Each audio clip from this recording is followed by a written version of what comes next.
of men. What are some of the signs of women Like peacock? imagine everybody just spreading what they told my real dad. It's gonna be my ears. You know what I'm saying? Physical Ears, shit. like, man,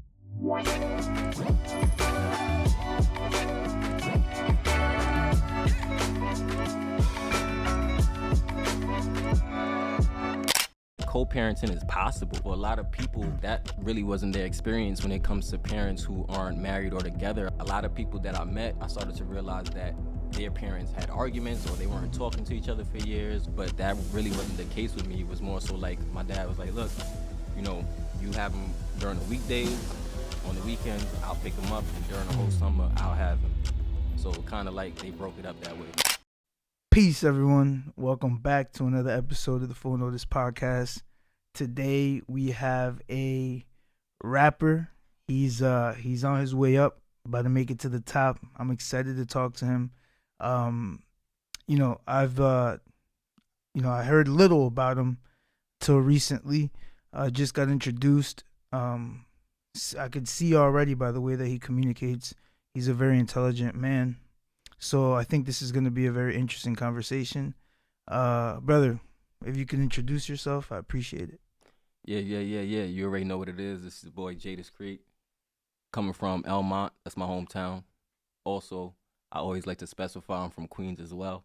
I know people could be like, how could you be from two different places? Right. But it's because my mom and dad were separated when I was growing up. Like, they never were married, actually. Right. I always looked at my parents as friends, kind of, who got along for the sake of me.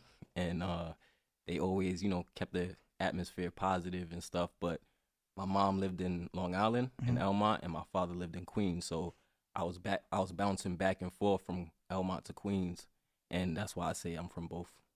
What's your nationality, if you don't mind me asking? My mom's side is Jamaican, Mm-hmm. and my dad's side is American. So, Jamaican going on. But really and truly, the Jamaicans be like, you're a Yankee. You know what I'm saying? They say I'm from here. They say you from New York. So they say I'm not Jamaican, but my mom's a Jamaican. Right. Mm-hmm.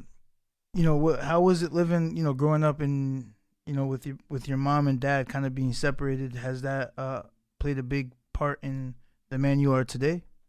Yeah, definitely, because what it really showed me at the end of the day, it showed me that co-parenting is possible. Right. For a lot of people, that really wasn't their experience when it comes to parents who aren't married or together. A lot of times they grow up seeing a lot of fighting and bickering and stuff like that. But that really wasn't the case for my parents. They for the most part got along. I never really remembered them being like, as long as I could remember, they were, they had their other relationships going on, but they always came together when it came to me. Right. They were always cool. Kept it copacetic. They kept it copacetic, man. Right. Like, for real, I don't even know how they did it, because looking back, I'm like, damn, like, growing up, I didn't realize, I thought it was normal, like, that parents could do it, but a lot of people that I met, I started to realize that their parents had arguments, or they weren't talking to each other for years, or they were back and forth to court, but that really wasn't the case with me. It was more so like, my dad was like, look, you have them during the weekdays, on the weekends, I'll pick them up, and during the whole summer, I'll have him. So kind of like they broke it up that way. Cool. Did you play any sports when you were in high school, or how did that work? Yeah, I dabbled into basketball. I played a couple years, like junior high, maybe 1 year JV, but most of the time when I was playing basketball, it was for AAU leagues outside of my school. You know what I mean? Like you popping when you play for your school and you nice though, you know what I mean? But that wasn't my case. Like, a lot of times I would play like outside. So I played for this team called Bake in Queens, which that stood for Brothers Against Killing Each Other. So they had a whole vision in mind where they had us playing basketball to keep us kind of like keep all the kids off the streets, keep us having something to do and something to focus on outside of getting in trouble. So most of the basketball playing that I was doing wasn't in school, was on AAU teams, to be honest with you. What was like one of the major pivoting points in your life where you decided to focus on your music career, and why did you choose that? Why did you choose music? Yeah, really, I think it's because mostly my sister. My sister in '98, she got signed to Warner Brothers, and she would always play music at that time. I was real young. I'm like 4, 5, 6, 7 years old, and she would always play Biggie, Lil Kim, Nas, people of that era, you know. Right. She would always play like some of the greats, little, you know, Foxy Brown, and hearing that in the house, you know, all the time. I was like, yo, you know, this is dope. Can you curse on here? Yeah, you Yo, can. all right. I'm like, yo, you know, You're representing yourself, no so doubt. you know. Already. So I'm like, yo, this shit is dope. You know, like, I love music. Like, I'm enjoying it off of just the strength of her listening to it so much. But she was so into it to the point where she started writing. The next thing I know, she had a manager. And the next thing I know, she was signed to LL Cool J Warner Brothers label. Crazy. And yeah, her name was Simone Starks, her stage name. Yeah, so that's what really got me into even being interested in music, is because I had that home. At home, my sister was playing it all the time, and, you know, blasting the music in the house, and, you know, putting me on the Jay-Z and his, you know, Nas It Was Written album and all that shit. So I just came up that way. Your style, did you hone it, or did you, like, from day one you had your own flow?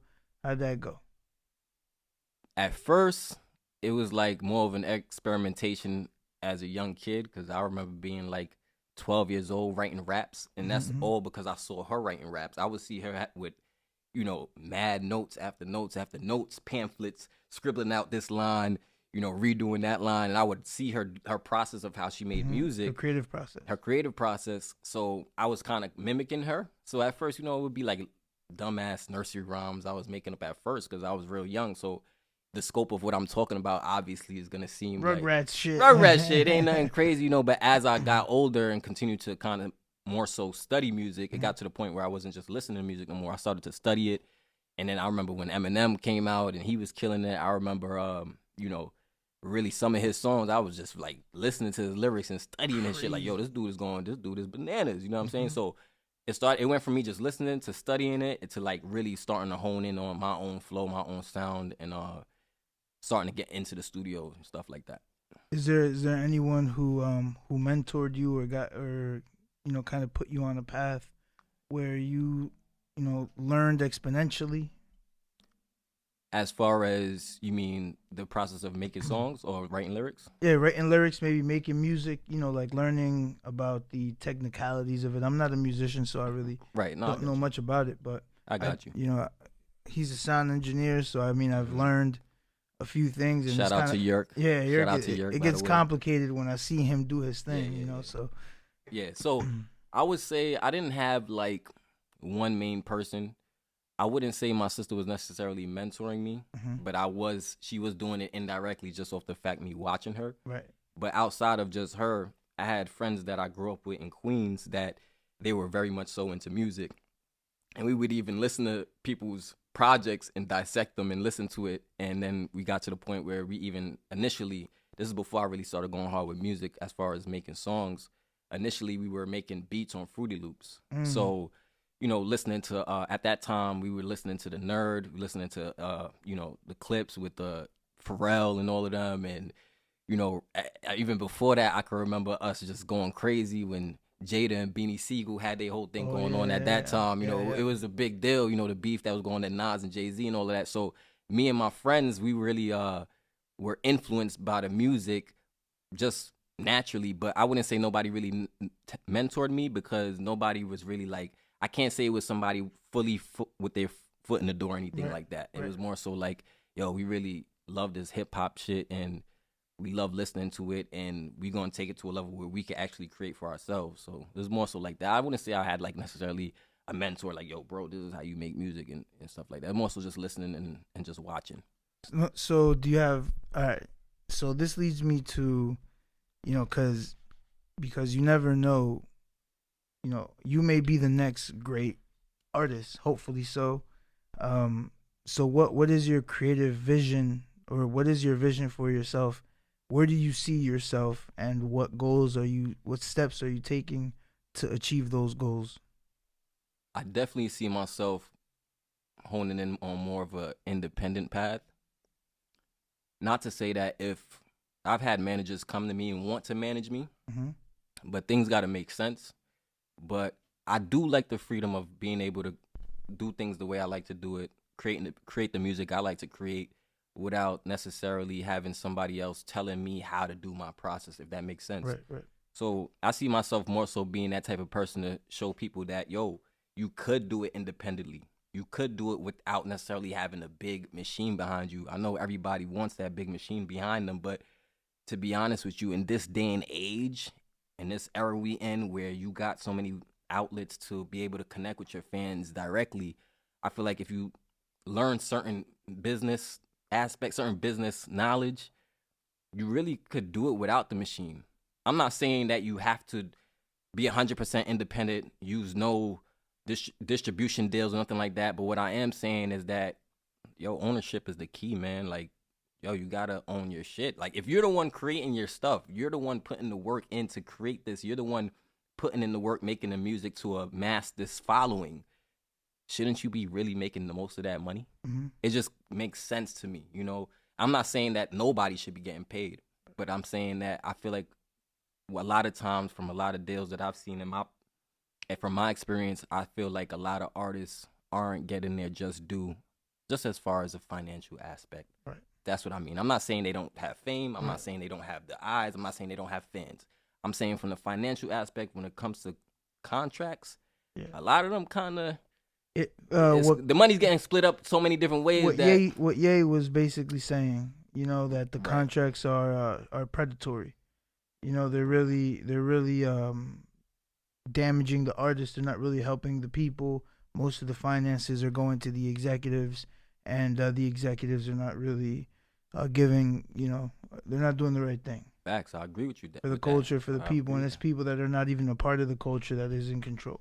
Right, like we the ones manufacturing the music. You know, you gotta understand. You got a group of people that's kind of pimping us out for our product. Right. Yeah, they have certain connections, and that's really what it comes down to. The artists want to sign the network and all of that. You know, the ability to be on radio, which I'm not saying is not important. I'm just saying that there's definitely ways around it to where at least when you do start to see the success you've always wanted, at least you're seeing majority of the fruits of your labor. Would you go to a Diddy party? Yes, I'll go. But the reason why I will go. Yes, I will go. I know that sounds. The reason why I will go is because can't nobody take away my man. Right. You feel what I'm saying? So I know myself. Number one. Yeah. Ain't no, in my opinion. Look, hey, everybody do what they gotta do. In my opinion, I threw you a curveball. Nah, no, I've seen it. It was crazy, but that was a good answer. Though, everybody do what they do, but I know myself, so I could go to a Diddy party and be the type of person looking from the outskirts, like, oh wow, that's crazy. Okay, cool, that's wild. I'm not the type of person that's gonna run off and tell what I saw necessarily. You're gonna network. I'm a network. I'm going there for my purpose because I don't feel like no amount of money in the world is worth my booty hole getting penetrated. But that's just me, though. Everybody's different. Somebody might like that. If you like that, then, hey, that may not be selling your soul, or that may not be giving up your manhood if you like that. But me, I love women too much, man. Like, facts. You feel me? All right, so here's a good question that I think I thought about it while you were telling me about your sister and how she was really purposeful about her music. What's the purpose behind your music? What is the purpose that you put into your music? The purpose that I put into my music is I try to do my best to mix in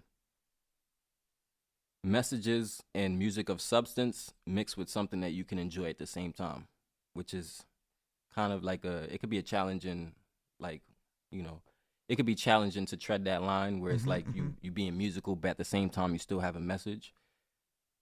Are there any specific verses? By the way, Forever Blessed is out now. Forever Blessed, the project is out now. 10 songs. I'm working on a new project right now. That's what's up. But yeah, like I feel like my music is. I do want to make music that people could enjoy. Right. That's definitely what music is about. I can't say no, it's not about that. But I also want to put substance into it because I feel like the music that we listen to 10 years down the line, 20 years down the line, 30 years down the line, it has some type of substance to it to where it can last that test of that long, time. You know what I'm saying? Yeah. Where like Bob Marley's music, I think, is a big reason. Like the substance within that music, a lot of love, a lot of positivity, energy, vibes. It carried it through to this day where it's still relevant. Perfect. And them words, man, you can't deny them words. You can't deny them lyrics. Yeah. And you can still enjoy it. But that's what makes Bob Marley Bob Marley. It's one thing if you want to just make microwavable music for now. It's cool. Nothing wrong with that. You can make money off of that. But I always like to ask myself when I'm making music, is like, yo, 10 years down the line, would somebody be able to still listen to this? 20 years down the line, would they still be able to listen to this? Just this morning, I listened to Changes by Tupac. It's still a fire record. It's still, you know what I'm saying? And I'm not saying it's not a club song, but it's still something you can bump and something where you can listen to, and those words will always matter. Are there any verses or lyrics that you have that you could share with us and then break it down for us as to what you mean within those lyrics, so that we have an understanding of kind of the depth of your music?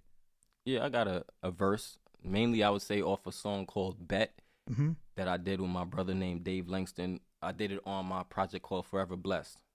Forever Blessed out now. And that song, I feel like the verse in there that I did, the whole entire song is really about betting on yourself. But I did have like cryptic messages in the song within the track. You know what I'm saying? Like the way that my verse starts off, I'm like, dance to the pain, dance in the rain, shorty of flame, so much things in my brain. Luther King has said them things, and now I got a dream. That's, you know, I'm talking in respects to his speech, you know what I'm saying? Luther King has said them things, and now I got a dream. So damn strange, they blew his brain, a legend on the scene. X'd them out, so Malcolm me. So what I'm saying is, they got rid of him. Like So Malcolm me, I'm saying, well, I would, since y'all did that to my boy, I got to choose this approach, because my man Martin Luther King was on some like peaceful. no violence. Yeah. He was on some, yo, peace. Let's we could get it. We could get things done through peace, but it obviously ain't work because they still got rid of him. So, you know, and then there's more to the verse, of course, like, you know. So far that I'm listening to your music now. I'm saying, bro, you know, check it out. Forever Blessed out now, 10 songs. I'm working on a new project right now. It's 70% done. I don't have a title yet. I ain't gonna hold you full up. notice, baby. That's to be revealed. The title of my new project I'm working on right now. I'm also working on a book. I always wanted to be an author. I don't know what it is, but I'm working on a book right now that's going to change millions of people's lives around the world. Like, you feel what I'm saying? Like, but for me, like, going back to your question, I like building people up the best way I can. You know, like, when I say building people up, I mean, like, yo, we the ones with the power, man. Yeah. We got the power, bro. Like, we really got the power. Like, for real, we got the power. Like, pass on that knowledge. Like, what power do you mean? Like, what vision do you see for our people? And you know, empower the people, man. Let them know what's going on in your mind. I got an old ass iPhone. I don't give a fuck, right? But check this out, right? The power. You want to know what the power we have as a people? If I try to press this button and my finger don't touch it, this phone is not opening up. Right. But if I take my finger out of a glove and I touch it directly, the iPhone's gonna open up. Right. That tells you that there's some type of energy that we have that's extremely powerful, and you have to use our energy in order to operate this phone, operate this machinery, make the technology work. Yeah, the technology can't work without us. You feel what I'm saying? But that's just on a more of a scientific level. But just in general, as far as just, I would say, strength in numbers, we got the power. So what that means is that, you know the old method of divide and conquer, that type of thing, where that keeps us kind of not getting to where we need to be as fast as we can be. But yeah, I would say that. But really and truly, we got the power as people, but we haven't come to the point yet fully where we understand that. We're getting there, though. We're getting there. What do you think are some of the issues that we're facing as a people, and where do these issues come from? I would say, and I want to be extremely careful of what I say when I answer this question, because it could go so many different ways, right? I would say that the issues that we have as a people is, a lot of it is ingrained in us from centuries and centuries ago. It's so deep that, like, we're seeing the results of it still, but it actually is ingrained in us from what we were programmed to think from many, many, many years ago. You know, and I could say, for example, I could give an example, and I could say something like religion, for example.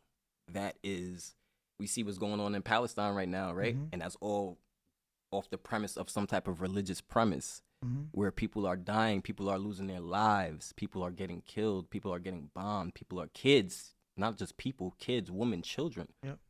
So that in itself, to me, it's like, yo, if I'm a religious dude, I'm kind of supposed to know that killing is wrong. Right. You feel what I'm Right. saying? Yeah, How right. is that the premise of why I'm doing what I'm doing? Right. We all got to be God's people. We here, right? Yeah. Yeah. There's no other way for me to look at it but that. So Absolutely. that's just one example of it. I'm not saying, you know, like you not to be religious or whatever, but understand what's going on from a higher, you know, perspective. Understand that these are divides in place that's causing us to fight. And that's just one aspect to it. There's so many different aspects of it. We could talk about it in the sense of Democrat versus Republican. I really feel like the presidential candidates, for example, I feel like either way it go, it don't matter. They won at the end of the day. No matter if you go to the left or the right, right? It's still one agenda being It's still pushed. one agenda. Because for you to even have gotten to that position, you had to have jumped a certain amount of hoops. You have to be within a certain type of group of people Yep.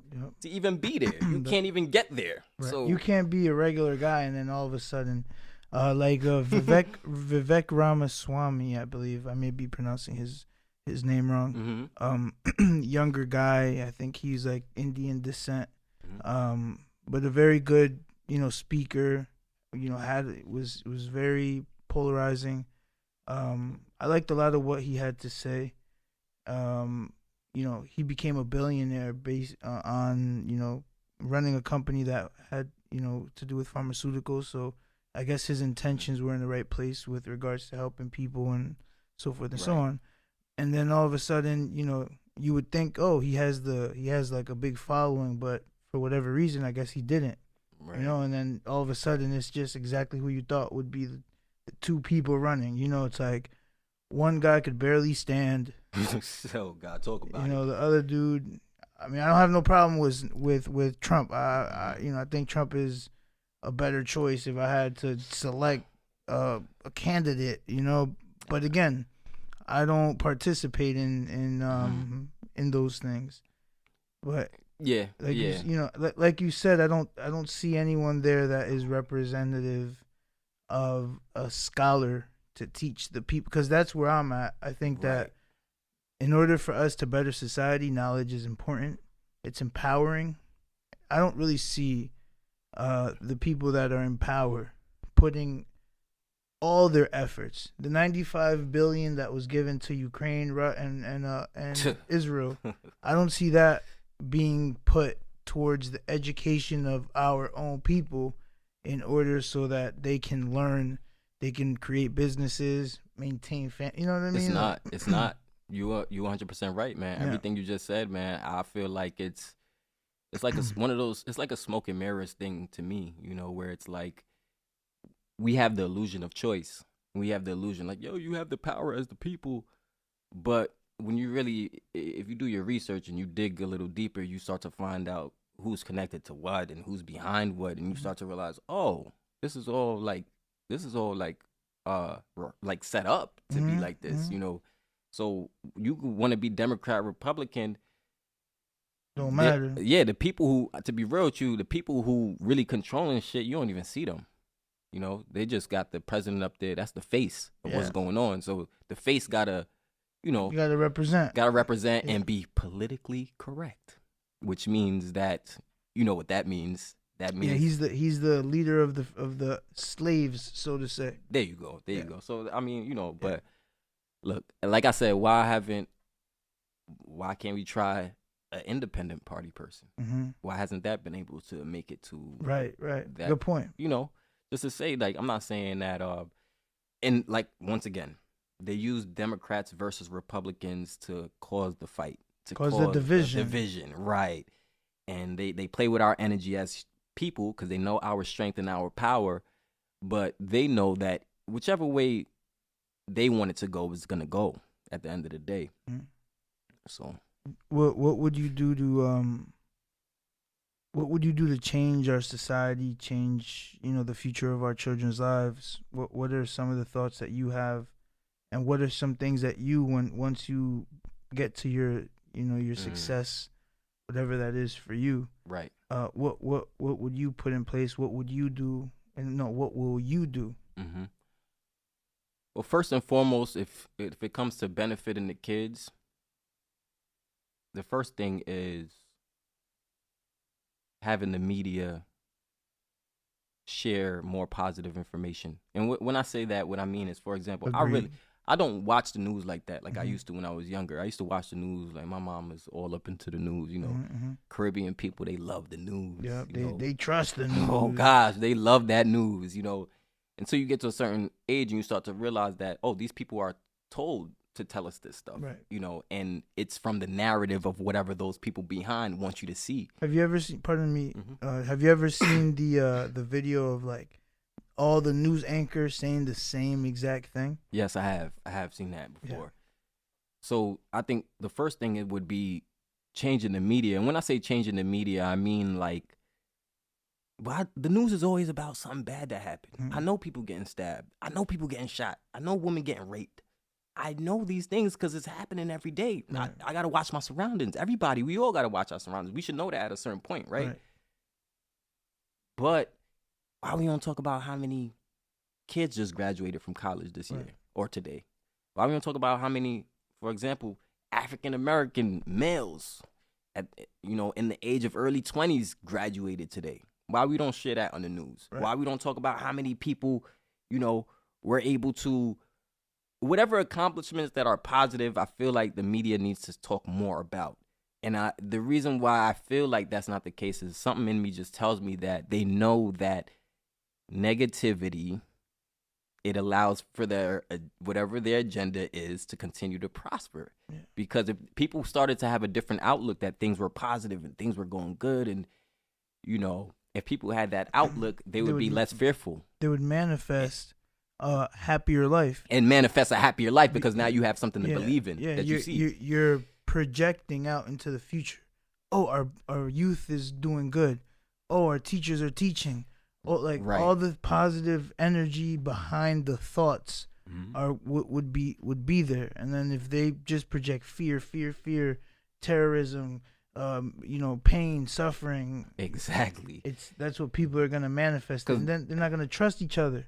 Right. Because they know more than we know how powerful the mind is. Right. So the mind is going to feed off of whatever you continue to feed it. So if you continue to feed it some shit that is like, negative, fearful, makes you feel belittled, like you're not powerful. If you continue to feed your mind that shit, after a while, you're going to start to feel like, there's nothing I can accomplish. The law of attraction. The is law at of play. attraction, you know what I mean? Not to even be on some like corny shit. It's for real. Like it's really like the things you say, the things you think, all of that affects how you feel. Right. And how you feel affects the action you take, right? And then the action you take is what's going to create whatever results are meant for you. So when they constantly bombarding you with negativity, understanding that shit is for a reason, it's for a reason. That's why they have like certain things happen that they pretend that they didn't know why it happened or where it came from. But it's kind of like all right, let's get them. They're a little too positive now. They're starting to believe in themselves a little too much. Let's choke this guy out. Let's do this. Let's stomp on him out. Let's show, cops killing people. Right. The media start automatically. We was lit. We was lit for a moment. Then COVID came. Yeah. What the fuck? Yeah, we're doing good. Boom. We're doing the best in the economy. And all of a Right, sudden, right, boom, right. The worst ever. Like. Right. There you go. Yeah. 'Cause you gotta understand. There's people who profit from these cycles of these energetic waves. Mhm. The back and forth. These people who profit, for example, BLM. If I'm not mistaken, the owner of BLM is not even a black dude. No, it's George Soros. It's George Soros. There you go. So I wasn't even gonna say it, but Jewish yes. guy. Yeah. Yes, there you go. So that's he says he's not Jewish, but he's Jewish. right. So you know what that's about. But that's my point. Like come on. Like you see it and you like, yo, this is crazy.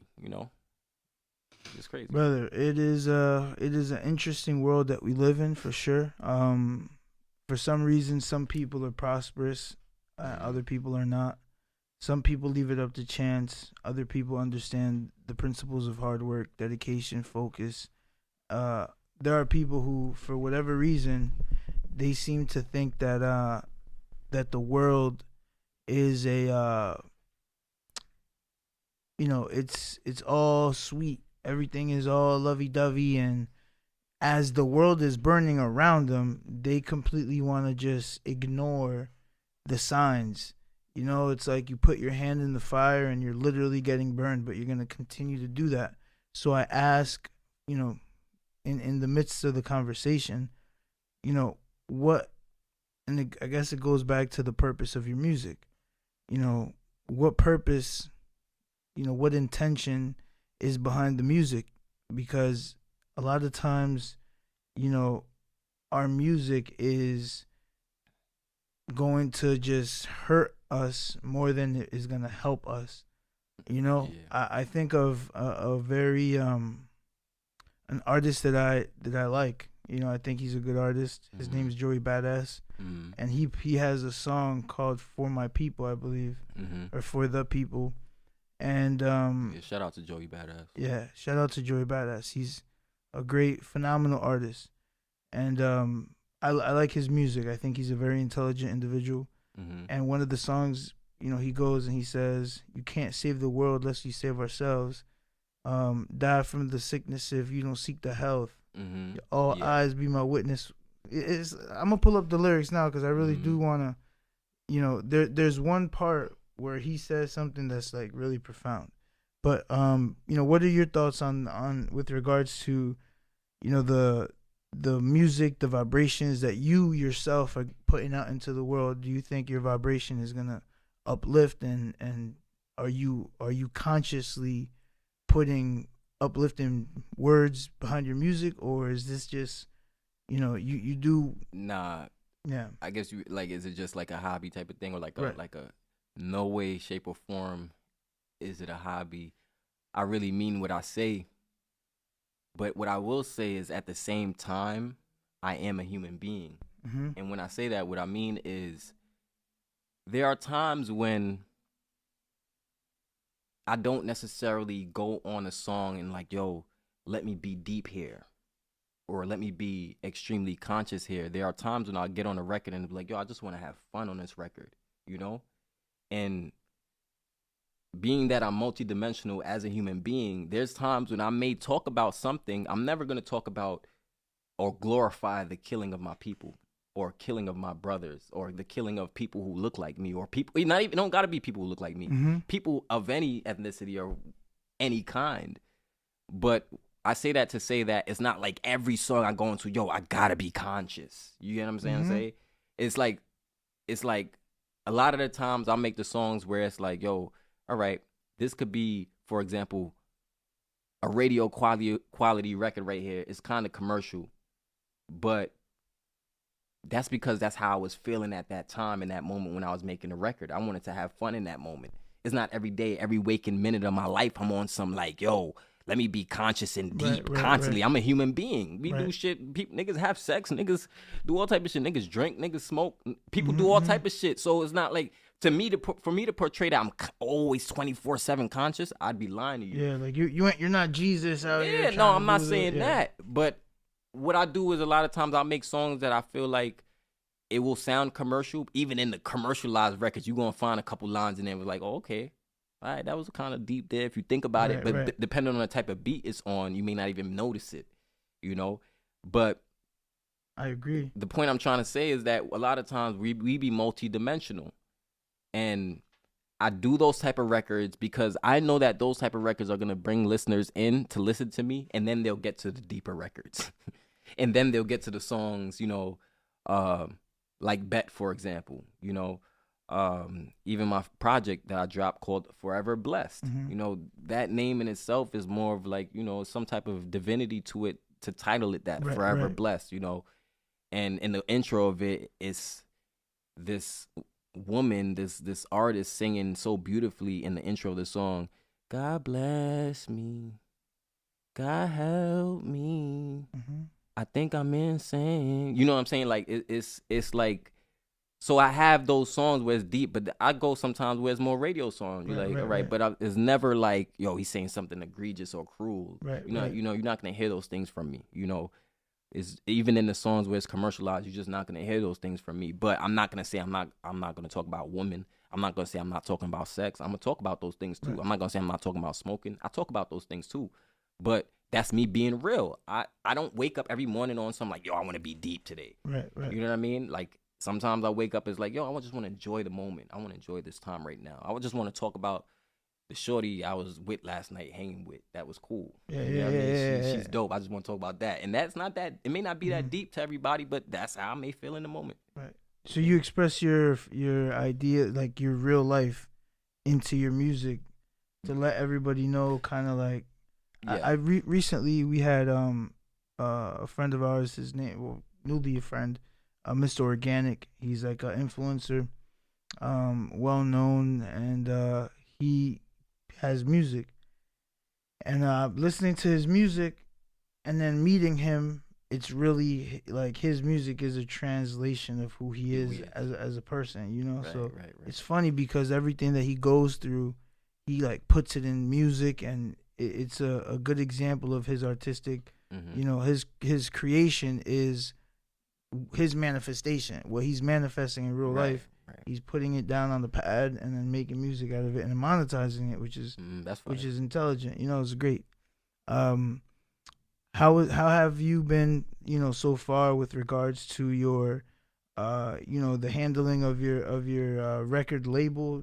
Are you in the process of creating a record label, or are you like, what is your? Are you just straight up independent artist, just doing your thing, and then, you know, because you did mention you want to be independent of the you know, major executives. Right. Like I say, what's supposed to be is gonna be. Mm-hmm. But right now I'm focused on my career as an independent artist, and I feel like it wouldn't make sense right now for me to worry about necessarily opening up a label right this second.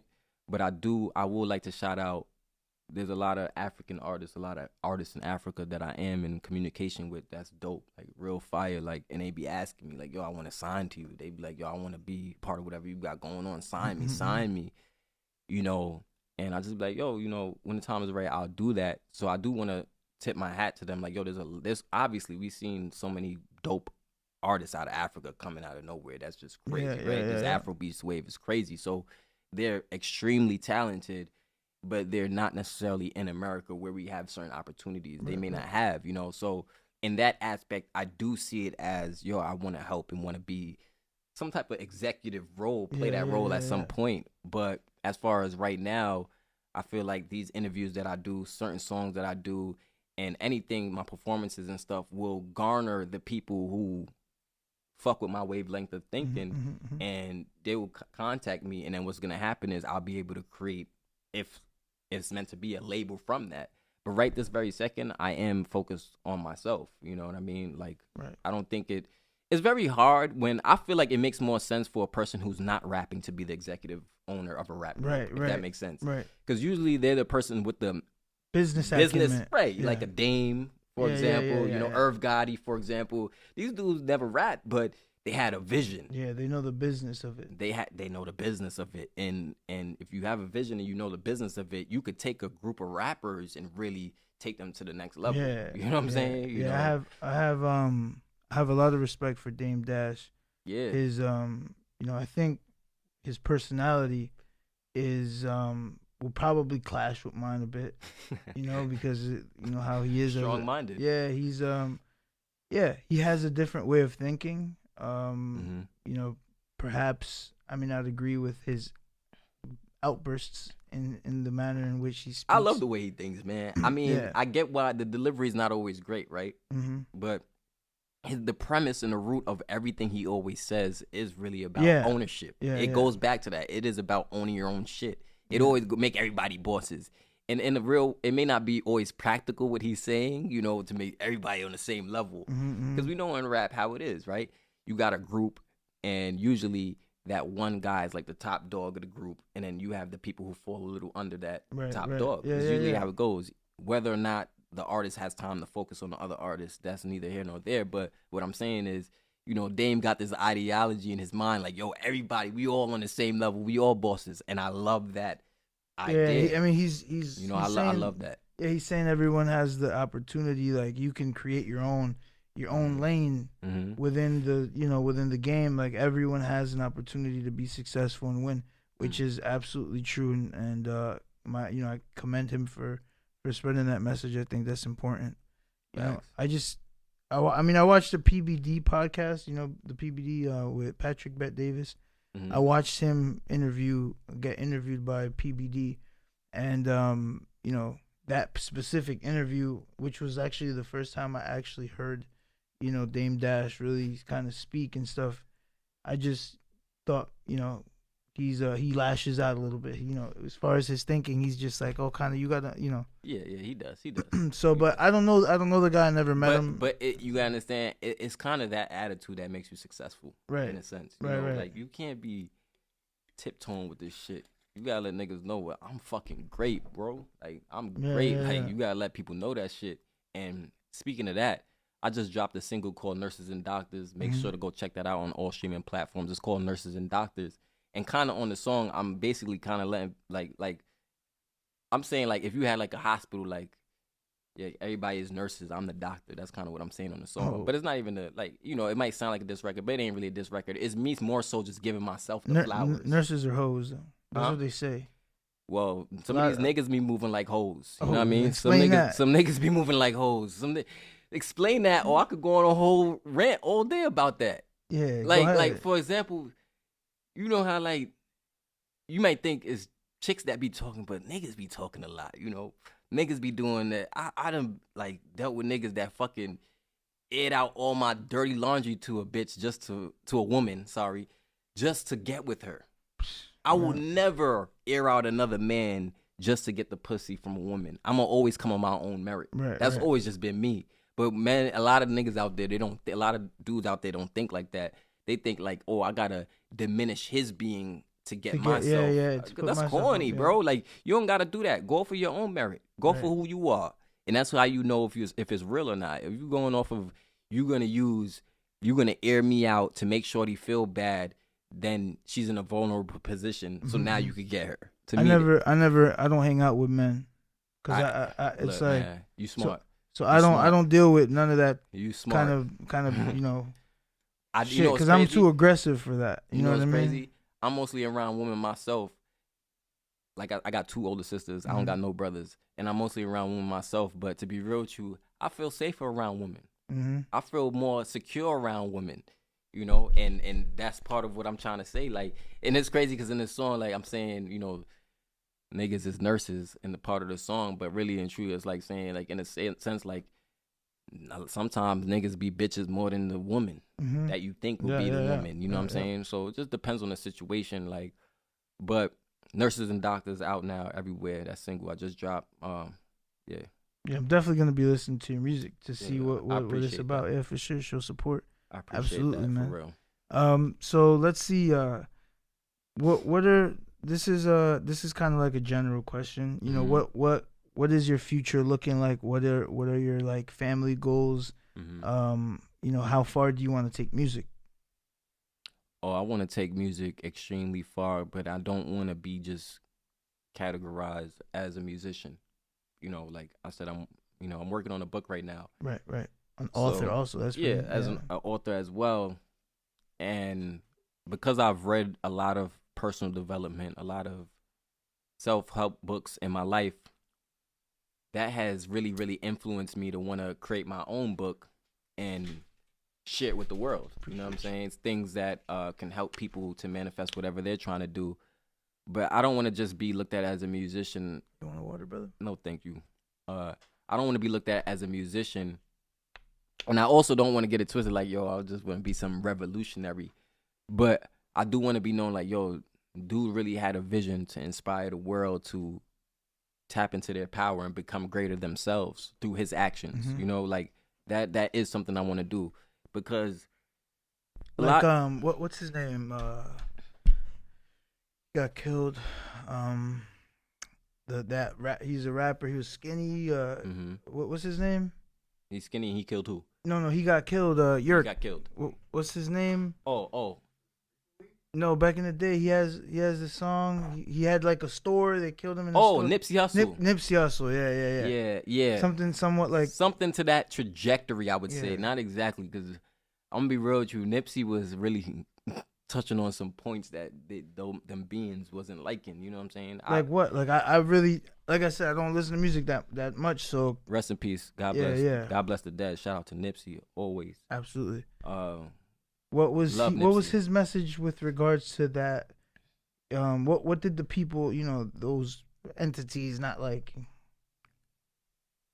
he was just honest and had a lot of integrity. Mm. You know, being that he came from where he came from, a lot of gang affiliation, a lot of gang politics Yeah. come, in California. I actually went to Crenshaw. I went on a trip.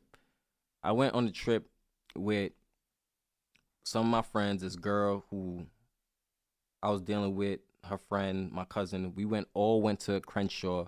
We went to LA, and we actually went to the place where Nipsey was killed. We went to his store and everything. They yeah. had it gated off. So it was like you couldn't go to the store or, go into the store, but because they had a gate around it, but people were selling stuff on the outside, like on the sidewalk. Right. And then on the left side, you were able to take pictures against his mural and stuff like that. So I actually went to where he was because I wanted to just feel the vibe of where he was at. And to be real with you, I feel like what happened to him was deeper than what we think. Yeah. That's just my personal opinion. I could be wrong, but I feel like because of the type of messaging he had, which his messaging was, always about ownership, always about having rights to your stuff, real estate. But really and truly, what he was given the community power to know what's possible doing it on your own, that you may not necessarily need them. Right. And then he starts talking to other things, which is more like the medical aspect. Oh yeah, with Dr. Sabi and all. Right. You see, and I think that's why certain things transpired. Right. You get what I'm saying? Because there's a certain level where you're gaining a certain amount of influence, and if you use that influence if you're awakening a lot of people by the droves, I feel like that's when you got to be careful. Yeah, you start disrupting industries that are set in stone. There you For the go. most part. Because let's be Let me- real. Go ahead. So let me ask: do you think that perhaps, let's say that people do find out about, Dr. Sabi en masse, right? Mhm. And people do start eating healthy, and the medical industry does start to collapse in a Mhm. sense. Do you think that would be beneficial for the world, for the economy, families, so forth and so on? Do you think you think it would be like a necessary evil to stop one man from waking up a lot of people? Because if he does, then it'll just hurt even more people. Could that have been the case? Anything you looking at, you got to follow the money and the power. Right. You always got to go back. Whenever you follow the money and the power, you always get to the root of what's the problem. Right. With it. And we're not talking about $1 million, $1,000 industry. We're talking about $1 billion industry. Yeah, for sure. Where a lot of people got their hands in. Yeah. Investors and the A lot of machines, people, just families, Yo, people are living off of creating cancer That's treatment what- machines and Right. it's So- an industry. So you stop people from getting in. It's like you're Right. stopping cancer. Wait, hold on. Right. We got to get rid of you because you Right. Even the death of Dr. Sebi was very questionable. It was very in questionable. itself. Yeah. So, when you open up people's eyes to see a lot of these people, what they try to do is they want to throw these people under the rug. They don't really want people to know who these people are. Right. They don't want people to know what they did and why they went to court and why they weren't put in jail. And they don't want people to know that, because if people know that, they'd be like, oh, there's something here. You know what I mean? Oh, there's a reason why I was going so hard. Yeah.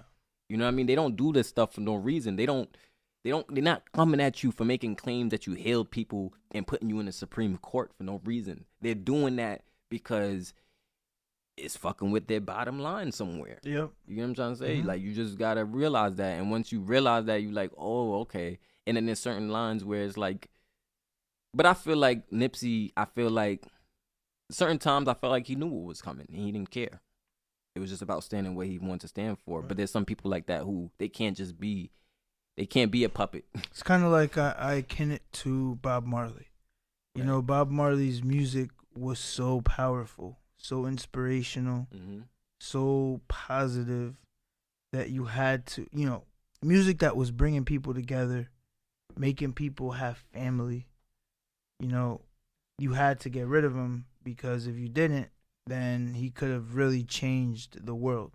Yeah, you think there was more to that with him too? I believe so. Okay. I believe so. I think that when you have the power to heal the soul, Mm-hmm.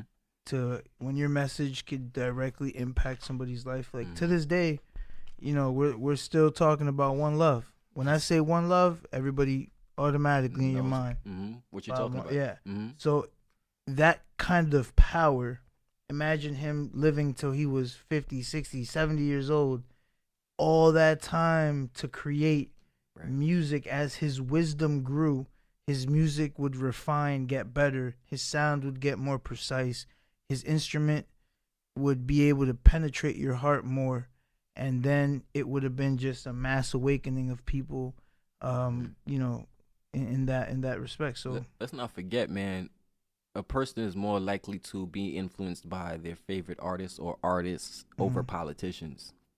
So that is true. So that goes to show you that there has to be some type of control even amongst artists and celebrities. They know that because these people bring in millions of fans and millions of listeners. They're more likely to listen to, especially when young. People are more likely to listen to artists that they like over a politician, you know? I think now one of the most powerful artists that is out is Taylor Swift. Why you say that? Because she has a cult following. Her following is extremely attached to her music, to her as an individual. Mm-hmm. So anything that she says, it's kind of like Kim Kardashian fans. Okay, right. Everyone, all the girls who like worship Kim Kardashian, it's in a cult. It's almost like these people are just brainwashed to whatever they called Beyonce Queen Bee. You know what I mean? Like right. This is their idol. They idol worship these people. Right. But do you think Taylor Swift is doing anything with her influence as far as outside of the music?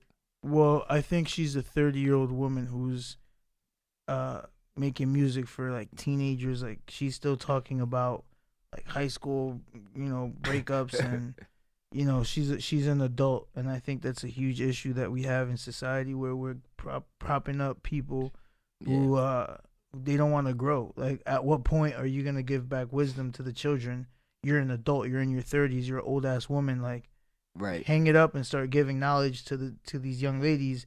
Stop talking about, oh, you broke up with my heart. Like, nobody cares about that. Right. So, I mean, that's where I think I think that's where the control mechanisms. I believe that the CIA and certain powers that be, they completely choose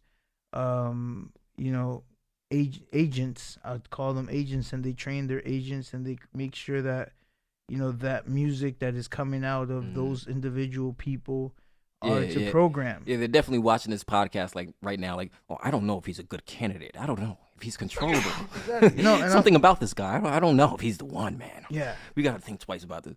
But like I said, man, I done seen and researched too much shit to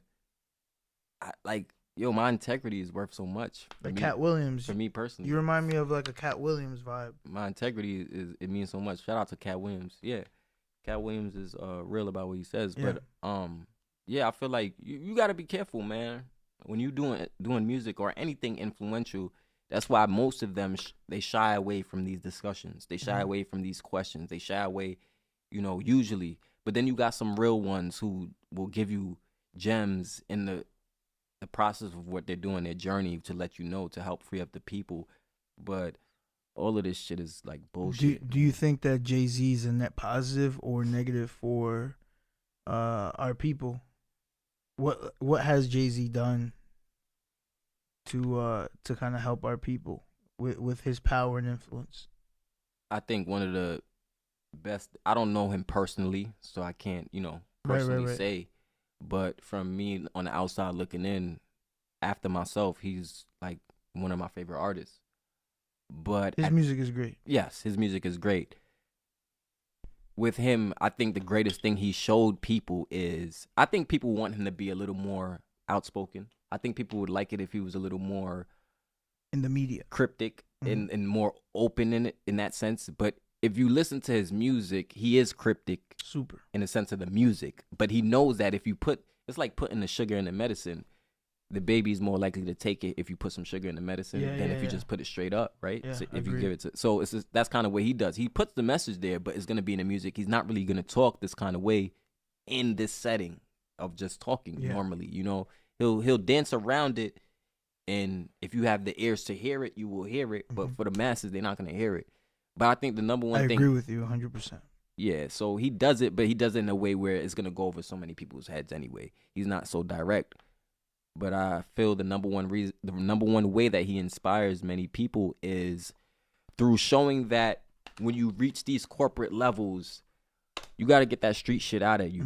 You got to know how to move in those type of settings when you're dealing with these kinds of people, because they get very afraid very quick if you still have that street vibe about you. You got to know when to turn it off. You got to be intelligent. You got to know how to move. So I think that's what he's great at. I think he knows.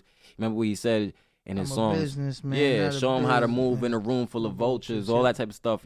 You know, he's trying to show people how to move in these corporations. He knows what we're talking about. He knows what the streets is thinking. He knows all that stuff, but he's not gonna show himself as some street thug and some belligerent person that can't be controlled. He gonna play the game, you know, shake hands, but really and truly, he know deep inside what it is. He's just like a politician himself, you know. So I look at him like that, but agreed. You can't take away from, you know, just the success and the business acumen that he's been able to accomplish over the years. So coming from Brooklyn, the streets, Marcy Projects, selling drugs, whatever the case may be, to where he is now, all of that was through strategic movements.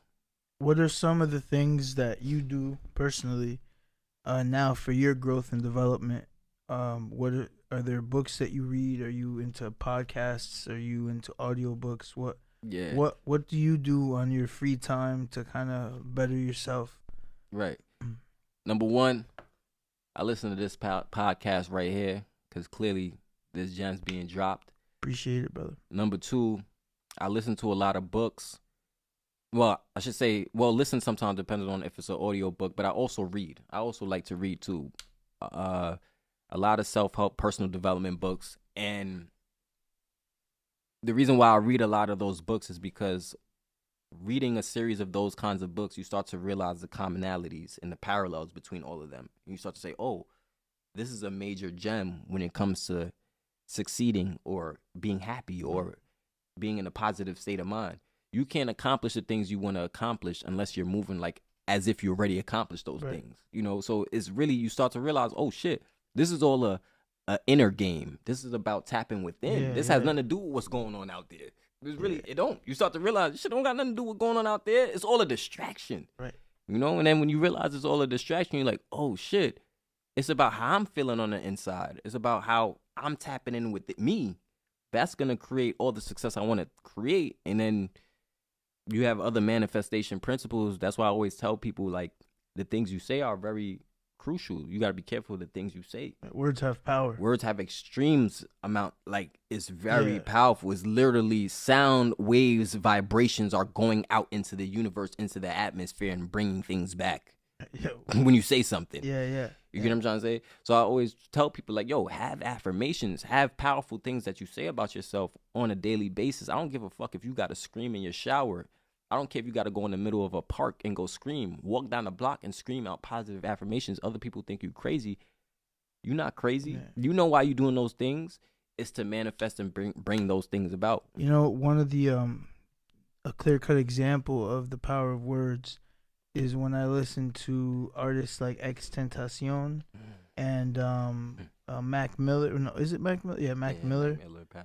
Yeah, like these guys in their music, they consistently spoke, or maybe it was their soul kind of reaching out, crying out for some kind of help, or just to let everybody know what was coming, sort of, you know, because they did speak a lot about, you know, their downfall and inevitably the manifestation of these words and people chanting and singing along and just pushing that energy, you know, I believe played a role in you know, the manifestation of them, you know, not being with us today, you know. Oh, definitely.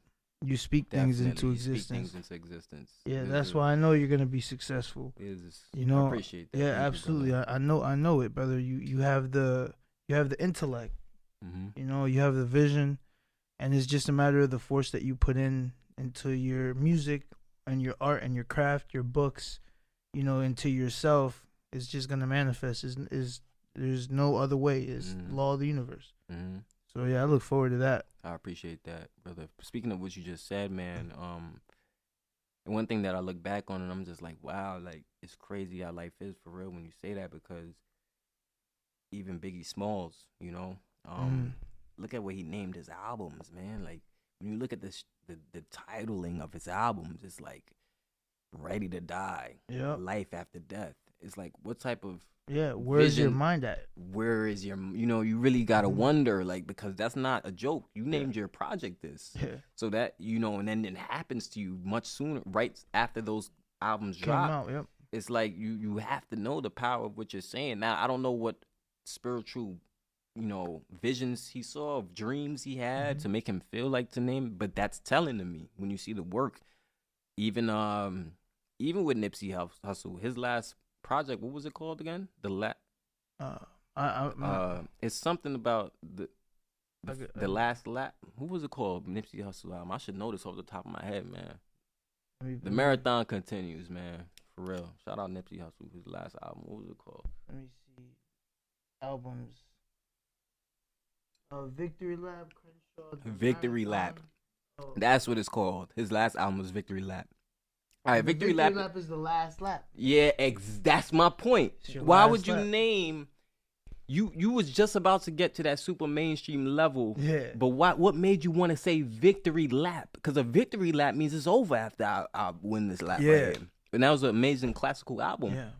But I think about this stuff and I watch people's interviews and I listen to what they say, and it's like you said, X. There's a lot of people where you look at the things they were doing before they passed on, and you say, well, damn, what was really going on? Right. You know, people manifesting, and it ties into the occult. You know, it ties into the rituals and the you know, I think myself, one of the reasons why I don't really listen to music, the word muse means mind, and sick means you know, sick, like you're ill. You know, so ill mind, like I don't like anything artificial. If I'm gonna listen to music, I want to listen to live sounds because they're not on repeat. It's not like a chant kind of a thing. We could do the word thing all day, right? I'll give you another. That was perfect though. Music. I didn't even think about that one, but I'll give you another one, right? Government. Govern means to control. Ment is a root word of mentality. Yeah, mental. Govern your mind, right? Yep. Entertainment. Enter, contain the mind. Yeah. It's literally all in the English language. It's telling you what it's doing. That's crazy. You know, the programming of it. Yeah. We could go into so many things. I've always said, like, yo, why do we call the days like the week? Okay. Then the weekend. Weekend. Yeah, you're weakened. I'm weakened. Why would I be weakened? And we're looking forward to the weekend. We're looking forward to the weekend. Yeah. It's like literally in our the way we speak is Babylonian. Yes, it's negative. To keep us down. Weekend. Oh shit, I'm weakened. I'm weakened. I worked 5 fucking days, 12 hours days of work. I'm weakened. You're right. You know what I'm trying to say? That kind of thing. Yeah, you not look at it. It's very casting spells. Casting spells. That's why it's called spelling. Yeah. Words is called spelling. So you know, all this shit is a fact, man. You gotta be careful what you say. I always tell people, right? They people like say, oh, you faking it till you make it. Nah, G. I'm not faking it till I make it. I'm faithing it till I make it. I can claim I could claim something positive over myself. Right. I can claim something as if it's happening now. Because that's the only way you're going to get there. I can't move like I'm less than. I can't move like I haven't made it. I got to move like I made it already. I got to rap like I made it like already. I have to do those things because I have to act as if it's happening already. Because if I'm always looking to the future for something, it will never come because I'm always looking towards the future for it. It's happening now. We in it right now, baby. Y'all, you and your podcast, y'all successful right now. Absolutely. Shout out to Yerk. Shout out to Chris. Shout out to Chris. Shout out to the guys, man. Like, you know, we're making it right now. I really appreciate everyone's hard work, man. We believe in each other. We believe in the cause. We believe in the vision. And we wouldn't be where we are if it wasn't for that. You know, you wouldn't be here if it wasn't for the belief and the faith because belief is you don't know if it's gonna happen, but that faith, we have the faith and we have the fruition. We know that we're going to manifest what we have in mind. So yeah, you're absolutely right. You know, And I love that, man. I always like to say, man, what faith is taking the next step even when you don't see the whole staircase. Mm. That's what it is. Yeah, We're doing it regardless. We don't know exactly what's going to happen, but we're going to take that next step. right. We don't know what the top of the stairs look like, but we're going to take that next step. You Aiming know, and that's towards what the y'all top. did. Yep. That's why y'all got here today. Yeah. That's all what I'm about. Yeah. And that's why I love what y'all doing. I appreciate that, You know what I'm man. saying? Likewise. You know, one of the things that I find most intriguing about people like you when I run across, men of value, we all kind of share a common thought, and it's always affirmative. It's always positive. A lot of people who are successful, they never really wish ill upon others. It's always a positive outlook towards not only those around you, but yourself. And it kind of gives you a sense of welcoming. It's like a welcoming spirit that wants to see you do good. It's like a family member. It's an energy. There is the exact opposite of that in the world also. And I believe men need to be very weary and very, observant towards energy that is not, welcoming, that is not loving, caring, that doesn't want to see you do good. The words that people say, just for an example, people will get into conversations and then you hear somebody use the word but. You getting into a discussion and then you hear somebody say, yeah, but this is this, that, and the third. And it's kind of they're canceling That's their doubt. Yeah, they're canceling you out. Right. And it's that kind of, you have to be aware of people's vocabulary towards you. Nah, fuck all that, man. We getting away from all the doubters. We getting away from all the naysayers.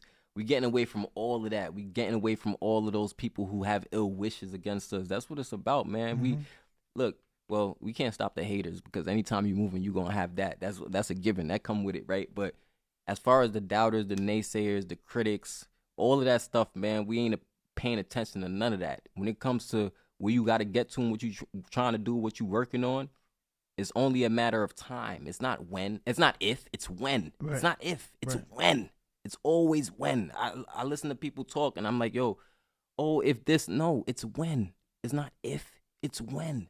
Because when I say when, what I'm doing is I'm commanding my success. I'm Right. commanding my vision to happen. I'm not saying it's not happening. It's not even in the question. We're not even talking about if it's happening or not. It's when. It's happening. already done. Yep. It's just a matter of time. The things, the events, life is an experiment, right? Mm-hmm. And I don't want to diminish it down to sound like an experiment, but it is an experiment because as things are unfolding, we here live right now. Right. This is live on this podcast. Yep. It's happening as we go. So what that means is that if you're making mistakes or if things may not be looking exactly how you want them to go, keep going because we kind of making those mistakes to learn from those mistakes, to get better from those mistakes, to get better in the future. So by the time you get the success you've always knew was coming, you're prepared and you know how to handle it. Right. But a lot of people be like, what if this don't, what if that? I don't want to hear that, man. I really don't want to hear that. God ain't have no plan B when he was creating the universe. He ain't no That's plan right. B. This was the dream right here. Mhm. This was it. It ain't nothing else. This is it. You know what I'm saying? Well, where you gonna go to? Where you gonna go back to doing what? Exactly. I don't even have a plan B. For real. Like I don't know. respect. If this don't work out, hey, I don't know. Respect. Because this has to work out. But even Yeah. it's like stepping stones. This working out, you don't know what it's gonna lead to. What it's gonna lead to. You're gonna have bro. I'm telling you, man. What we're saying is what it is. Everything we're saying about success and manifesting is the truth. But you can't have that mindset like, wavering. I don't know. Is it gonna work out? Nah, fuck all that. It's gonna work out because I said it's gonna work out. Therefore, I'm commanding my results. I'm commanding my future. Do you okay, to talk about your book a little bit. Mm-hmm. In your book, what is your book about? Is it about autobiography? Is it what is your book about? I don't want to reveal what. Oh, okay. No, I'm not. I just don't want to reveal what the title will probably be yet. It's coming out. It's almost done. My book is really more so like a book that people will be able to have on hand, and I'll have 1 to 2 liners every page. I'm gonna give a preface, a preface, if whatever they call it. Preface, yeah. Yeah, preface. I'm gonna give a preface and all of that, and lay out why I came up with the book.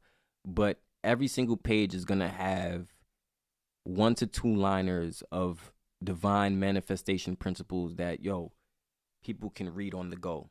Because there's nothing wrong with having your story. I'm gonna do that later and talk more about that. But for my first book, I want it to be direct, straight to the point, no fluff, just straight to what you need and go about your day. And the reason is because I've read a lot of books where they have sometimes such intricate stories sometimes that at the end you're left with like, all right, well, what was the main take home to this story? Right. You know, what is the key to it ultimately?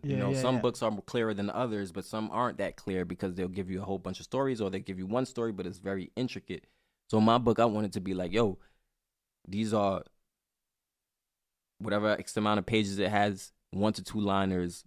This is what you got to do, type of thing. And I'm working with you. I'm in the process of.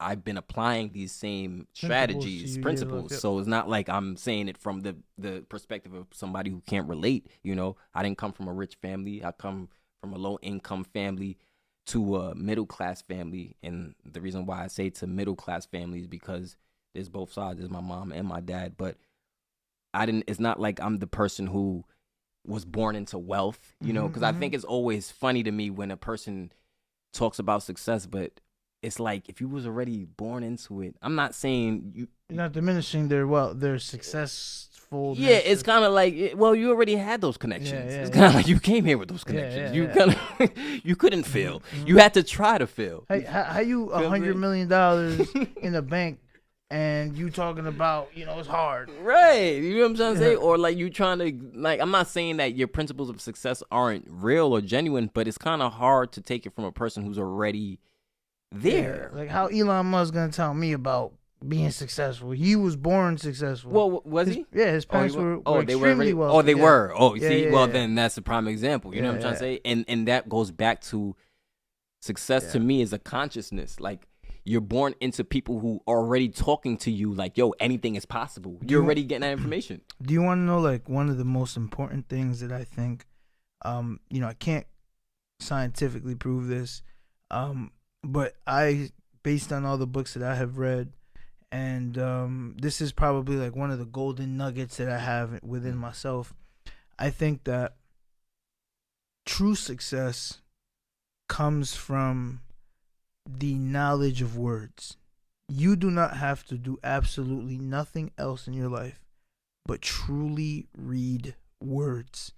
Read the definitions, the dictionary, get your vocabulary up. Your lexicon must raise. If you can raise your ability to recognize, detail, and articulate reality, I don't have to study chemistry, but if I know the words, now all of a sudden I know what you're talking about. I don't have to know about, anything that deals with, operating on a human being. But if I know every single part of the body, I know the words, then all of a sudden I could do whatever. You know what I mean? Right. Because I have the knowledge of being able to. You know why I know you right when you say that? Because it's just interesting. A couple months ago, I was watching this Vlad TV interview, and his guest that was on was Rick Ross, not the rapper Rick Ross, the real Rick Ross, the drug dealer Rick Ross. Right. Rick Ross got his name from or whatever.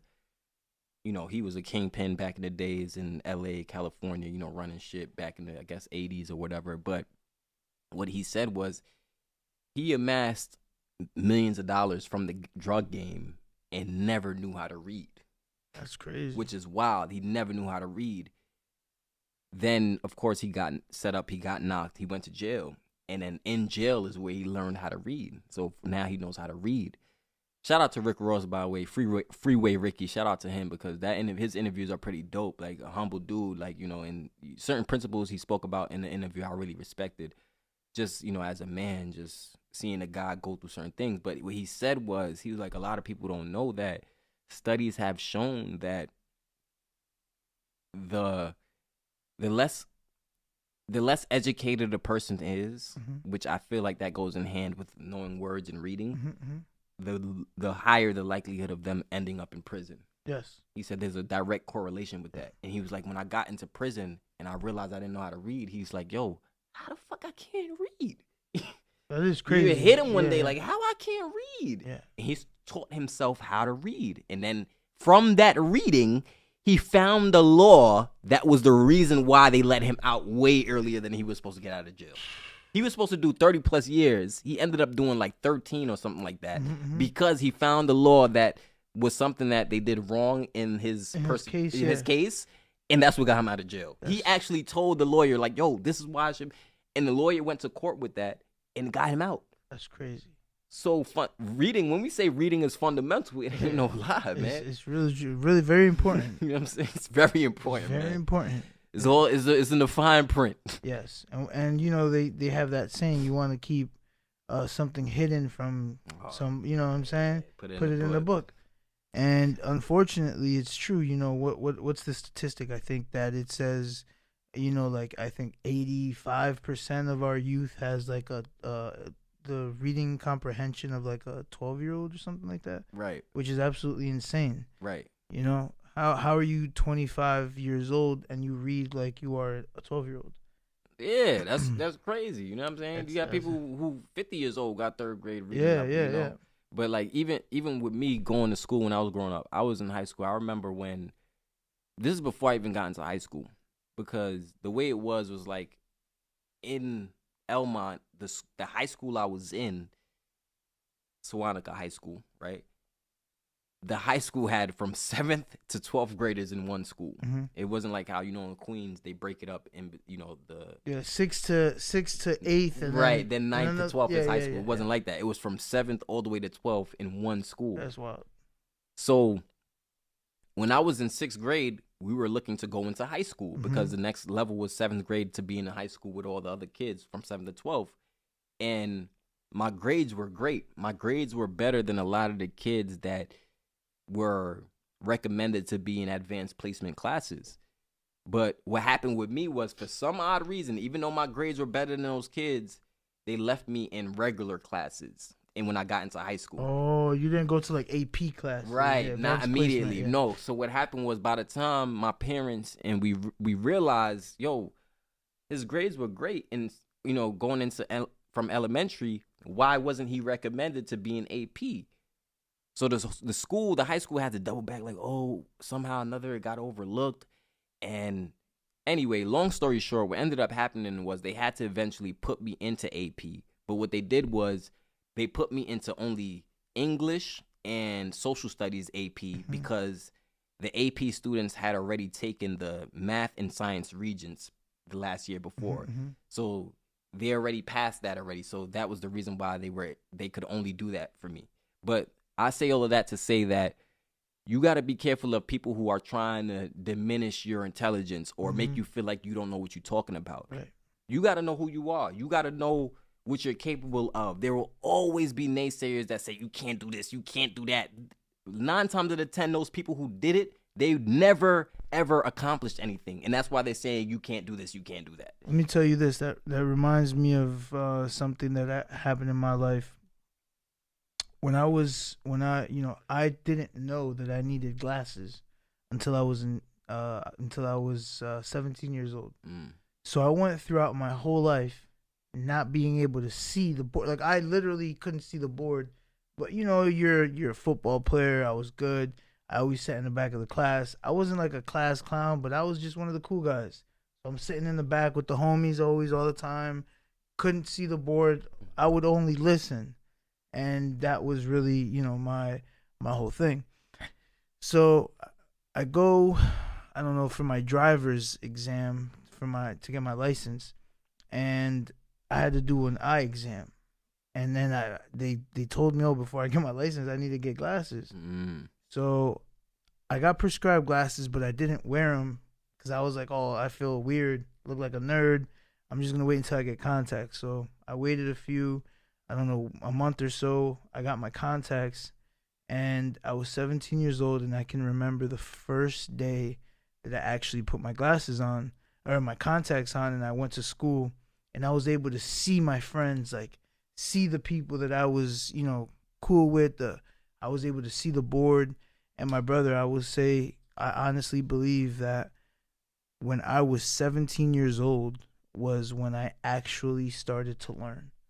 I really truly started to have an interest in learning because now You I'm were seeing. able to see the board. Yeah, not only was I able to hear, normal, but I'm now able to see, and the visuals help my comprehension, and I grew like within, like my knowledge just increased Right. like this, Right. So in other words, there could be some very minor tweak that could be holding somebody Yeah, back. yeah. It's And just crazy. and another thing, also just having self-confidence, Having self-confidence. believing that you're smart, Believing that right. not thinking that, I'm dumb because I can't understand this as quickly as this other person, they got it right Right. away. No, everyone learns differently. Yeah, and the school system is kind of fabricated in such a way where it's actually beneficial for women.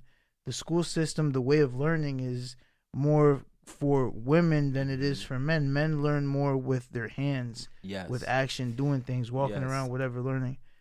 School system, man, it's about conformity, man. Mhm. Let's just tell it what it is. It's about conforming, man. We preparing you for the workforce. Yeah. We preparing you to take orders and leave at a certain time. And it's the same thing when you get to the 9 to 5 job. You can't wait till that clock hit 5 Yeah. to get out of there. That's kind of like how it was in school, right? Same You thing. couldn't wait till that clock hit 3 o'clock, 2:45. That's how it was with us. So all of the, we realize it's all a programming. So whenever you're doing something outside that box, Mhm.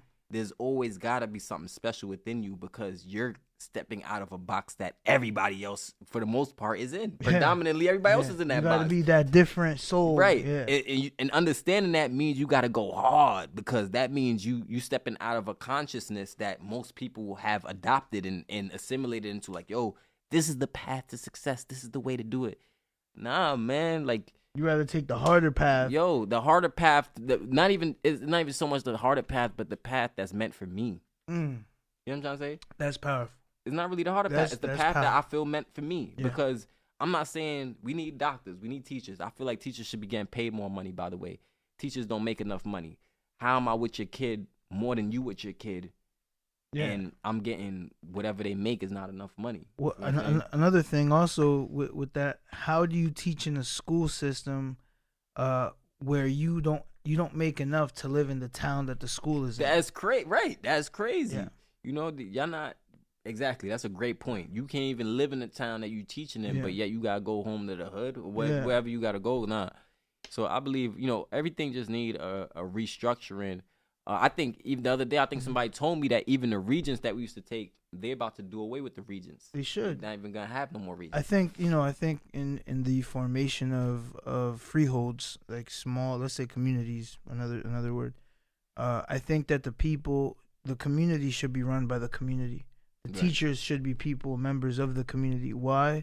Because it incentivizes the children. It develops this, like, imagine, you go outside to go get your newspaper and you look to your right and, oh, it's Mrs. Brown. She's your teacher.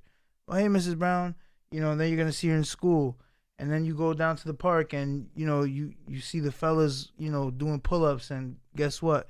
The gym teacher's in there, the football coach is in there getting it in, teaching, Mhm. and just being a part of the community, Yeah, but I think that's kind of how it was back in the days. Yeah. That's when they got the saying, it takes a village to raise a child. Right. That's what we lost. We lost all of that, man. We lost all of that. We lost the Martin Luther Kings, the Malcolm X's, the people that were leaders. We lost a lot of that because they bombard our time so much with the bills that we have to pay and the things we have to keep up with that we don't even have time to be really putting together no real beneficial. We used to have soup kitchens and shit. Well, we still got certain things that, feed the people of the church, especially from the church too. They got, breakfast or whatever. But what I'm saying is this could be done on a much larger scale. I feel like the communities that we grow up in especially could be benefited it much more than what we're doing right now, Right. you know? But I think it's twofold. A lot more so that we need to take responsibility for ourselves. The people kind of got to help the people. And that's what I'm all about. Like us realizing that we got to help people, because if we sit and wait for somebody else to help us, it's never going to come. You know, I was watching CNN on their Instagram page, had these men, you know, not our people. They're going into Haiti. By the way, Haitians are actually from either Nigeria or Congolese, that area. They're not actual from that landmass. Basically, Really? Okay. yeah. Haitians are actually Africans, right? But that's neither here nor there. I just wanted to throw that in there as a point of fact. But the Haitians, the people that went, the CNN reporters that went to interview this guy who was like the mob boss of the Haitians. The way that he was, the way that the CNN reporters were framing this man was as though he's like this horrible, bad gangster, and they're just killing and doing all this crime and all this stuff. Mm-hmm. And then when you hear what he's saying, he's speaking Creole, and he's saying things that anyone with a brain is like, yeah, that makes sense.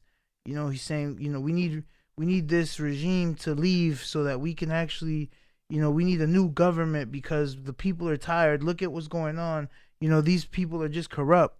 You know, it's like everything that you think a revolutionary should do, or what a revolution looks like these people are like, you know what, we're going to do that.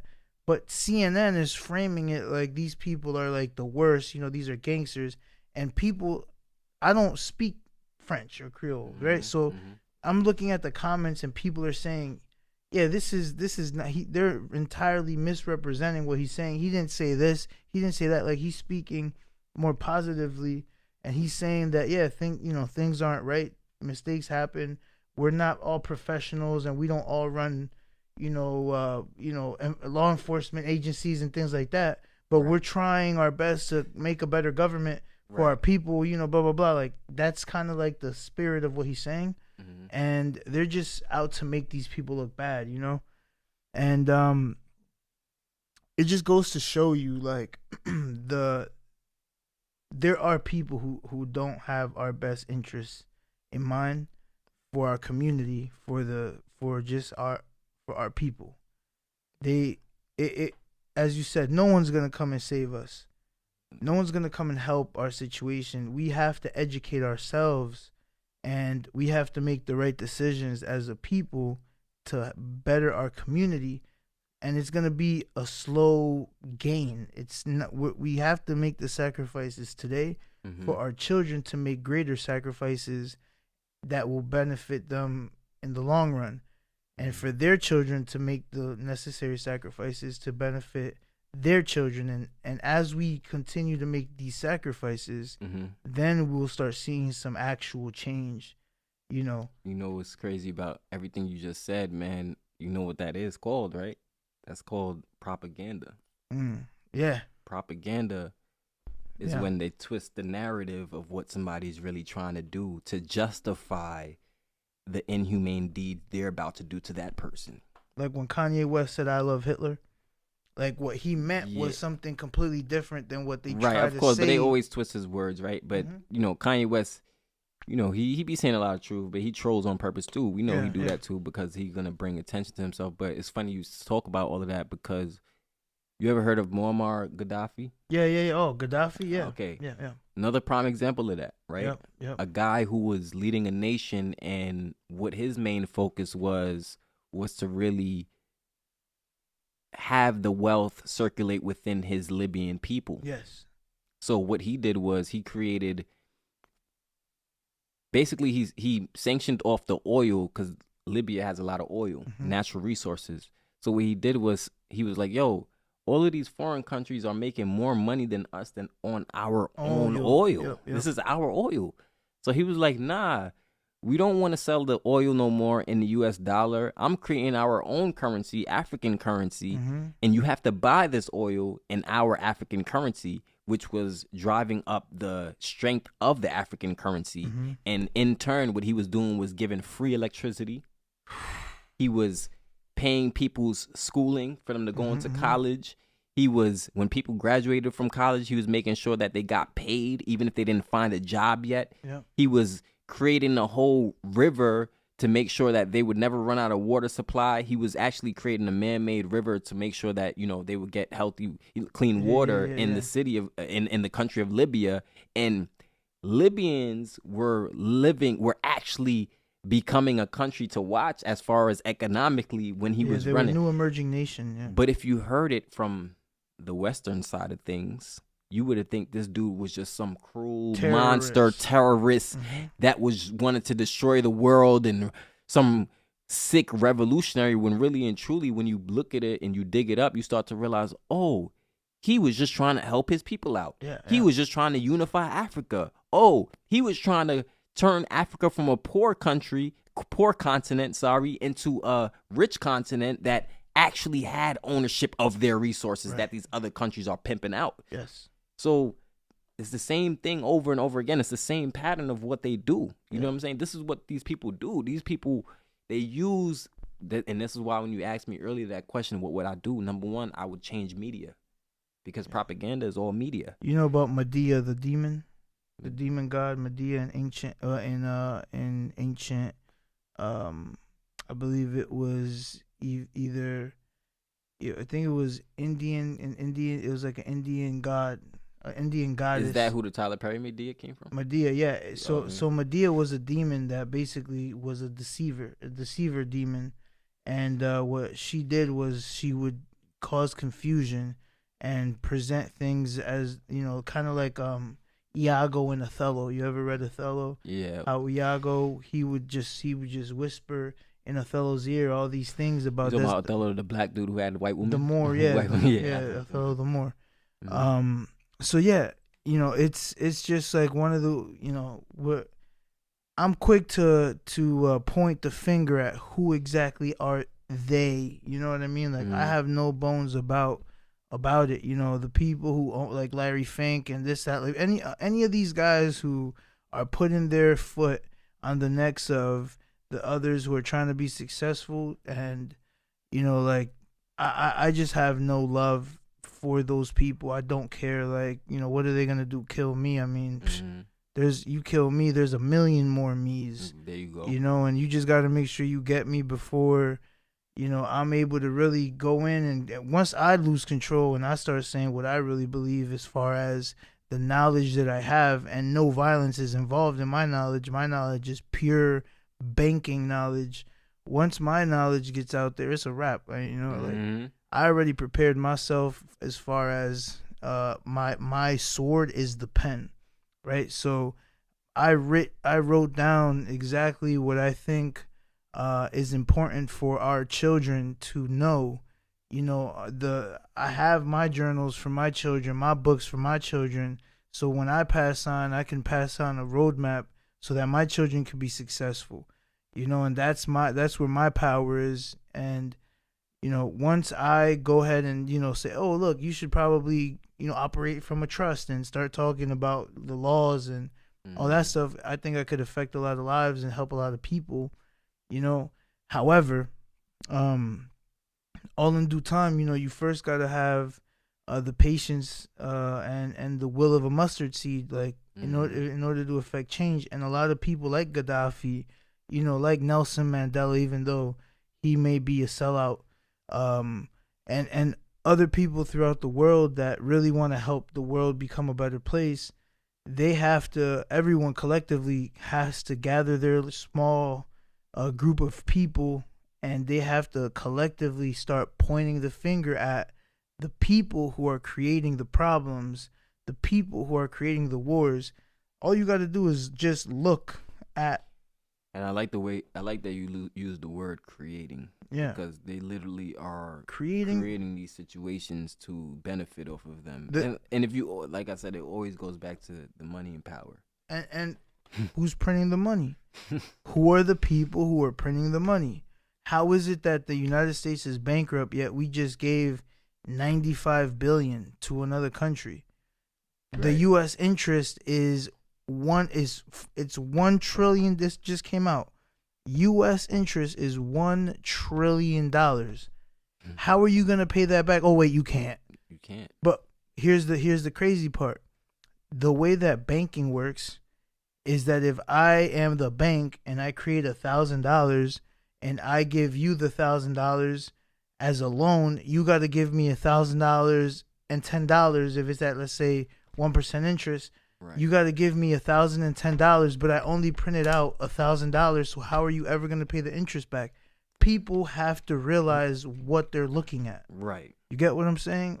Right. Without the knowledge, it's just you're just Yeah, yeah. you're wasting your time, because the people that are in control, they have the knowledge and they know exactly what's going on. They know how to of leverage. They course, know about banking. Of course. People, you know how it goes, man. The people who, they're the ones who kind of like created it, you know, in a sense. Well, actually, the banking system was created by even I'll say the Mesopotamians. Okay. Back then, they had banking, and Egyptians had banking. Oh, my man, going back to the Sumerians. Yeah. You go there. Yeah, Yeah, you're right. That's really ancient. we for real. In actually- times of antiquity, my Yeah. man is going to. You're right. We created all the banking systems, and guess what? It was a system of principle and morality, and it has become divested and became something else. Now it's about capitalism and corruption.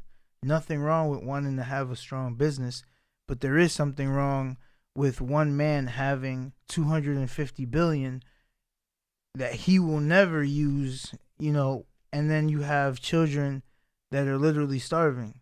There is something wrong with that. We could all agree that there's something there, Yeah, there's enough wealth on the earth for everybody to live comfortably. Yeah. So if that's the facts of what it is, then that means that there's somebody who doesn't want it to be that way. Right. They want to they're greedy. Right. It's greedy. You know, Right. human greed is what it comes down to. One of the seven deadly sins.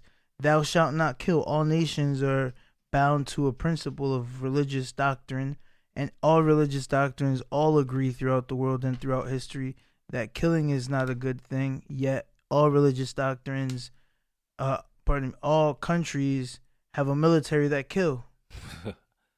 So thou shalt not kill. What was going on with that?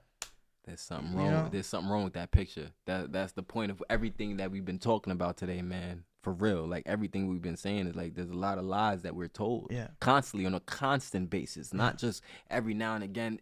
Constantly, we're being bombarded with lies, man. Yes. Through every single facet, every single industry, they're gonna lie to us and not tell us the truth, and that's a major reason why I do what I do. The best I can do what I do to shed light. You go to my Facebook page, Jaydis Crete Music.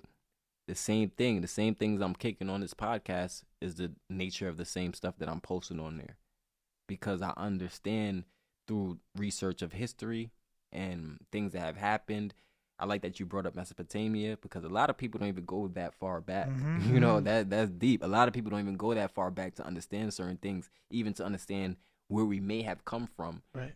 And I even feel like, and I'm probably going to get a lot of flack from this, but it's just the truth.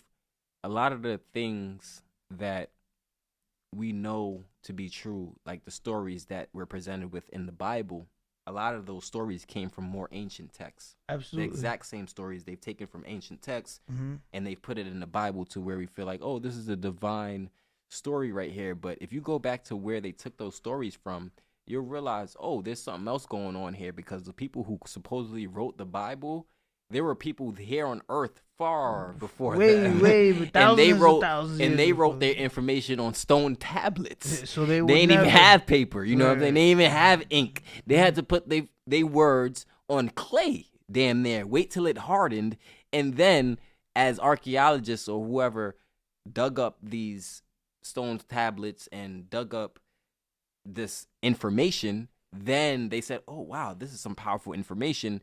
Let's put a remix on it and create these biblical, texts. Not only biblical texts, but also we could go into, because every religion has a very similar story. Yeah, they're all whether very or similar. not they see Jesus as a savior, Did, right? did you see how what Russia did not very recently? They open. I think it may have been 2017. However, I may be mistaken. It may have been much more recent, even like this year. They opened up a church that was one of the antique churches of Russia, and all of it, I think 14th century level church, like very old. And all of the paintings on the wall, the murals, the pictures of of Jesus, they were all black people. Really? Yes, and Putin was in there, and he said it's time. This is what he said. He said it's time for the world to know the truth. Wow. Yeah. Wow. I So respect it's him no for that. speculation, brother. Right. The original. Right. Wasn't no white Jewish guy from goddamn the middle of Russia that was the Jesus. Nah. Right. It wasn't no Ashkenazi that was living in Africa. That's for sure. Right. But it's a lot of lies being told. A lot of lies being told. There's also a lot of a lack of knowledge. It's just honestly a lack of knowledge. People don't have knowledge. So with That's that, very true. But yeah. now we now I feel like we're getting to the point where it's really no excuse. I know now they're trying to ban TikTok. They're trying to get rid of it. right. Why do you think that is? I feel like TikTok be dropping a lot of gems, and I feel like they want dibs on it to kind of control the information that's being. But China's like, yo, we don't want whoever created TikTok. I think they're in China, right? Yeah, Chinese government. Yeah, so whoever created it, I think they're like, yo, we don't want your money. Like, we want to do what we continue to do it, but it's waking people up. Yeah. And I think that's the issue that the It U.S. really is is. having with them, because they're like, yo, bro, people finding out information that they never thought, were true, and we got to go back to governing this information, right? So the only way we can govern information from TikTok is we have to have some type of ownership of it. If we don't have ownership of it, we're gonna ban it. Yeah. That's the type. That That's is what I crazy. think is going on. But yeah, it's the same play over and over again. Keep the masses docile. Keep the masses not in the know. Keep us guessing and just distracted, so they can continue to reap the benefits off of that. Keep us poisoned with the foods. Oh with the yeah, music, with the alcohol, food is with a the whole drink, nother yeah. discussion, man. That's a whole nother discussion in itself. But in every single industry, every sector, it's the same thing being done over and over again, man. And that's why I say, no matter who they put into office, it's not to really do what's best for the people, in my opinion. Because laws aren't written by the president; they're written by the legislative. By the legislative, right. So at the end of the day, you're right. It doesn't matter who's in office. The laws that are on the books are really what dictate how people are. We can all advocate for change, but ultimately the people have to want the change and actually become the change. That's it. People control the government, not the other way around, and people have to really understand that. That's it, man. Yeah, brother. So we've been going strong for an hour and 42. So, is there anything else you'd like to talk about? Anything you want to touch on? Any stories that anything crazy you want to say? Like, for the most part, what I want to just say is, as some last, I guess you could say, take home gems for the viewer, whoever may be listening out there right now. That's my camera right there. All right, we live and direct over here. My boy Yerk just pointed me in the right direction.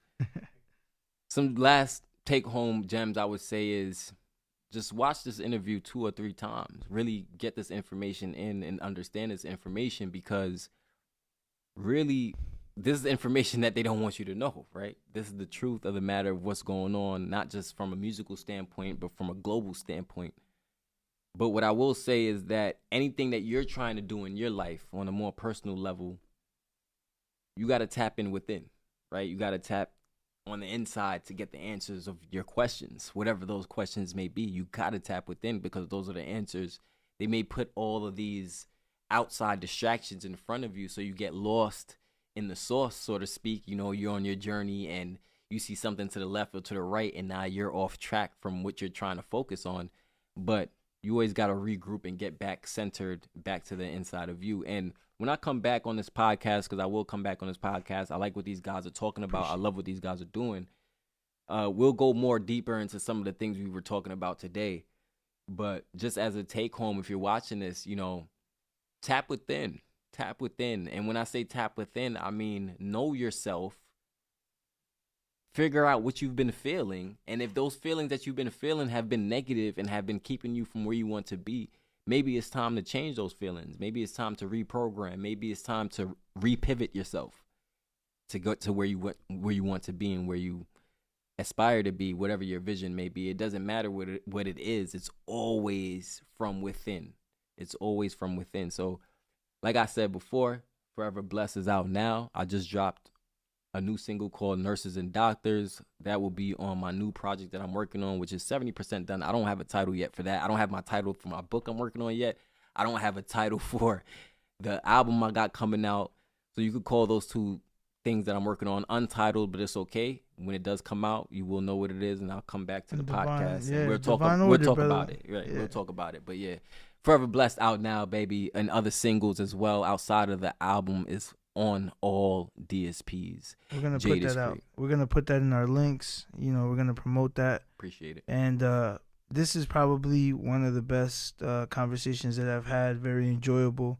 You're very respectful, intelligent, brother. I really, really enjoyed myself today speaking with you, man. We share a lot in common. I think you have a great mind, and I see your vision, and I wish you the best. Thank you for coming. Thank you for being here and sharing of yourself and your time with us and our audience. Yerk, I definitely want to thank you. This is a great guest, brother. You're putting me on to a great person, man. So thank you very much for that. With that being said, brother, I appreciate you. Full Notice Podcast. Thank you, brother. Thank you for being here. All right, guys. With that being said, man, stay positive, stay true to yourself, be the visionary of your own world. Don't worry about what everybody else says, thinks, what everyone is doing. You focus on yourself. You focus on getting knowledge.